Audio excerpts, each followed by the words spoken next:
And the hits just keep on coming. Hey everyone, this is Kevin the Apptrepreneur, and I just want to give you like a little bit of a heads up before we start this video. It is cleaning day.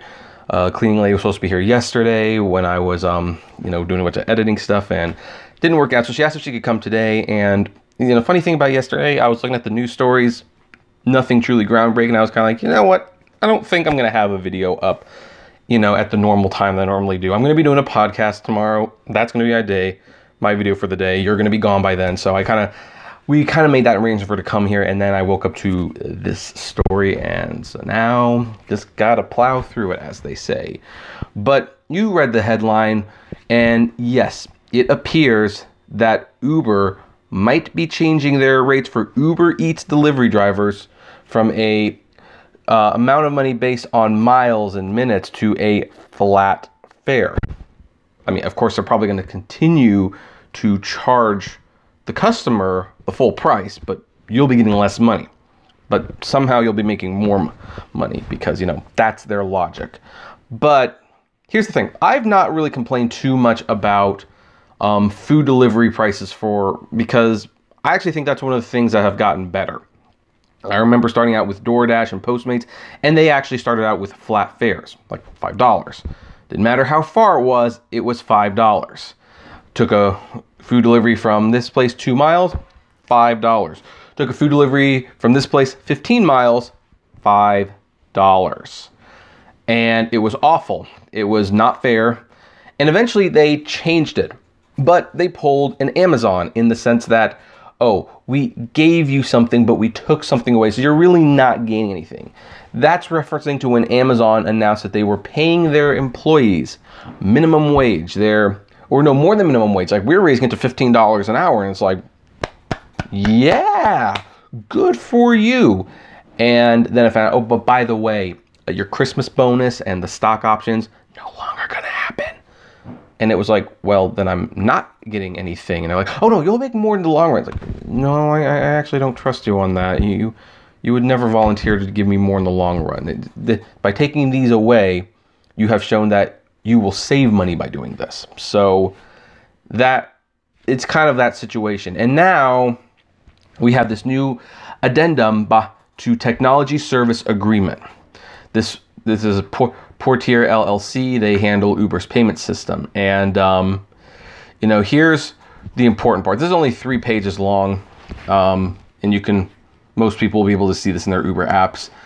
And financial terms, section 4 of the agreement is in place in its entirety with the following. Delivery fee.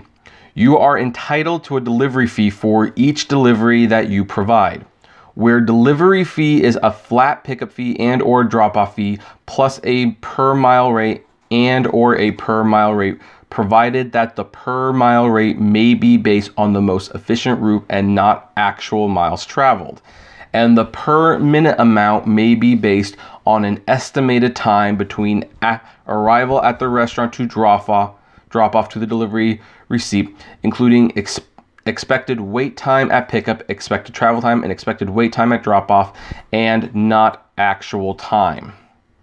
So what does this mean? Now, here's the thing. I'm not a lawyer, and I've never claimed to be, and very few of you are lawyers as well. So if there is someone who deals with this sort of thing, maybe you can explain it more, but I'm going to have something else that kind of, shows what my suspicions are. Basically, it's like you agree to a delivery fee, which is a flat pickup or drop-off fee, okay, plus a per mile and a per minute rate. Now, this is where it gets a little worded funny. Provided that the per mile rate may be based on the most efficient route and not actual miles traveled, and the per minute amount may be based on an estimated time between arrival of the restaurant to drop off to the delivery recipient, including expected wait time at pickup, expected travel time, and expected wait time at drop-off, and not actual time. So what this says is that Uber calculates what's the shortest route, how much time it's going to take, and they will pay you based on that. And if you're actually driving more, and if you actually are spending more time on the app, you will not get paid for those miles or minutes. Hence a flat rate. Now, some people might say that this doesn't prove anything because you can't even read the legal mumbo jumbo. And yeah, you're right. Again, I'm not a lawyer. Not my specialty. Never been shy about that. But I did some digging on Twitter and Facebook, and I found this screenshot. Trialing new delivery fees in Brisbane. And I don't know where Brisbane is, to be honest, but it says, over the next 4 weeks, eaters in Brisbane will progressively start to see the new delivery fees from restaurants and app.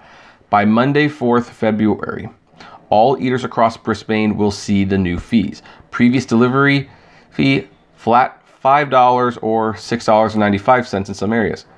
New delivery fees for trial rolling out today. Closest $3.95, mid-range $4.95, farthest away $6.45.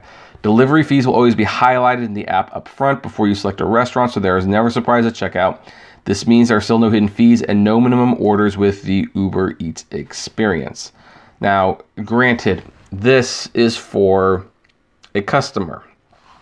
It's for a customer, but we see that they are changing the delivery fees. And what's more, at least in Brisbane, they are charging flat delivery fees. Now, here's the thing. I've said that if they were changing the driver pay, Uber might still charge the passengers for the distance and stuff. Apparently in Brisbane, that's not the case. But I also believe that they would change the pay structure to accommodate a new set of payment fees. So, considering Uber likes to take fees from people, is this essentially what the drivers are expected to make on all their deliveries? Will they make $3 for some deliveries, $4 for some, and then $6 or $5 for the farthest away? Let's go back to this really quick to see if you can figure out where I'm going with this. Flat pickup drop-off fee per mile rate and per minute rate, provided the per mile rate may be based on the most efficient route and not actual miles traveled, and the per minute amount may be based on an estimated time between arrival at the restaurant to drop off the delivery receipt, including expected wait time at the pickup, expected travel time, and expected wait time and drop off, and not actual time. See, that's the thing. In both cases, they have highlighted and not actual time. So the way I'm kind of seeing this is what some of the customers are going to start paying, maybe. I mean, they could still do this even if they're not paying this. And they'll figure out what tier the delivery falls under. And then I'm assuming that this also means that certain restaurants you will not be able to buy if it's too far away.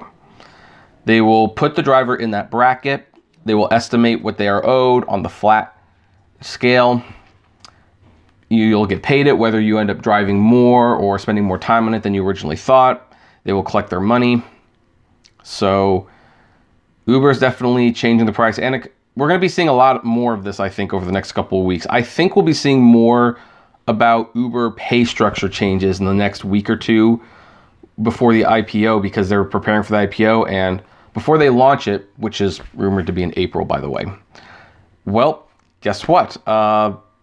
You're going to have to show that you have closed some of those losses. So this is how you do it. You squeeze the drivers or you raise the prices, which nobody wants to actually do that.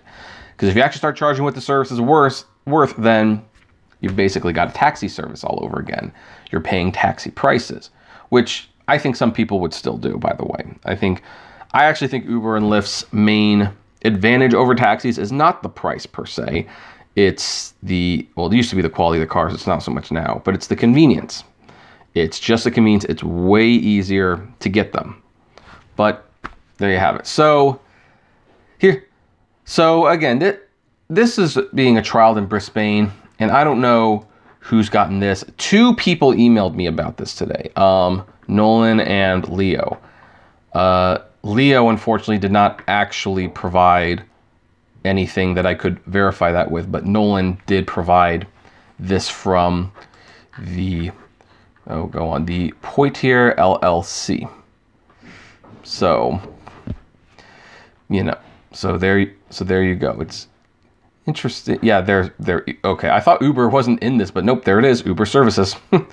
That would have been interesting. So anyway, there we go. This is just like a bad week for drivers. Like, and I expect a lot of them to quit. I think people tell me they quit all the time. I don't know if that's true, because some of the people who tell me they've just quit, so they've just quit like how many times now? But this is the future of Uber. There's no winning this one, folks. The Uber revolution, not something you can win in. But of course, I pass the question off to you. What says you? Do you agree? Do you disagree? Are you one of the people who have gotten to notice that your pay rate for the deliveries are going to change? I would love to know. So comment below, like, favorite, share, subscribe. If you enjoy my videos, consider becoming a Patreon member. It's totally optional, of course, but even as little as $1 a month goes a long way to helping the channel run smoothly, and you get access to my exclusive Patrons only blog. And as always, flame responsibly. Have a good one.